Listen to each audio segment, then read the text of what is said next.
Martin Van Buren was the 8th President of the United States from 1837 to 1841, serving only one term. I would have been a two-term president if it weren't for the Panic of 1837 and a few other little hiccups along the way.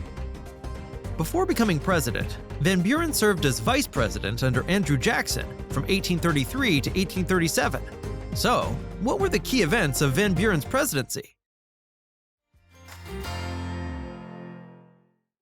Van Buren, together with Andrew Jackson, was critical in forming the modern-day Democratic Party.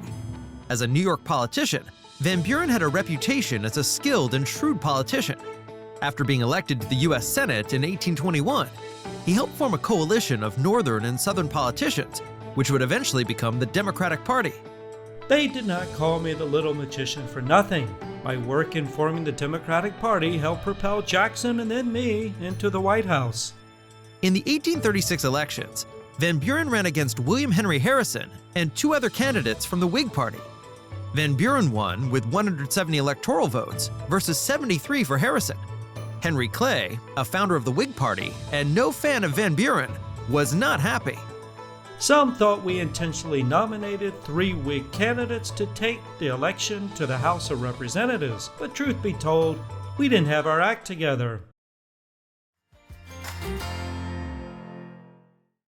Just 2 months into his presidency, Van Buren ran into real trouble as panic swept the nation. Many banks ran out of hard currency reserves and could not pay out deposits.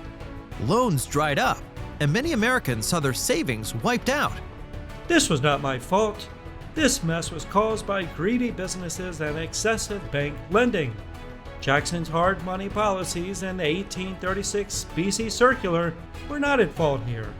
Van Buren and I were highly suspicious of paper money and easy credit. That's why I enacted the hard money policies that I did. Van Buren, like Jackson, was a big believer in limited government. His popularity really suffered considering his apparent inaction and lack of leadership during the crisis.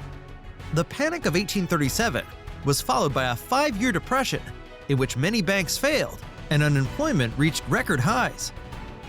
Sure, but let's not forget that I was responsible for establishing the independent treasury to help stabilize the economy and prevent this type of disaster in the future.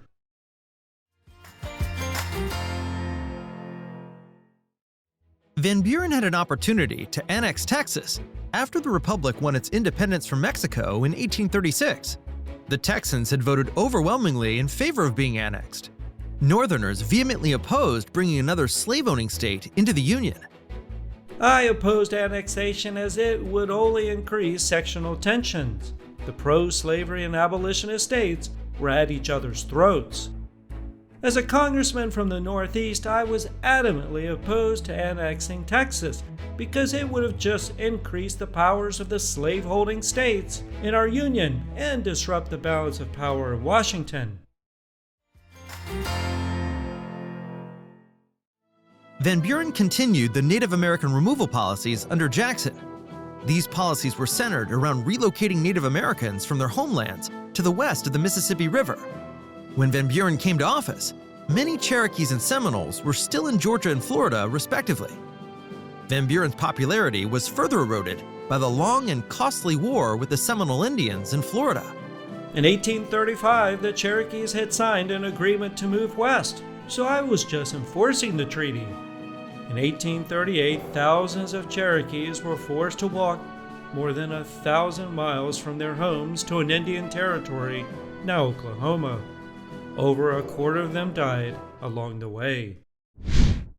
The economic depression and other divisive issues, such as slavery, Western expansion, and Native American removal, really hurt Van Buren's chances of re-election.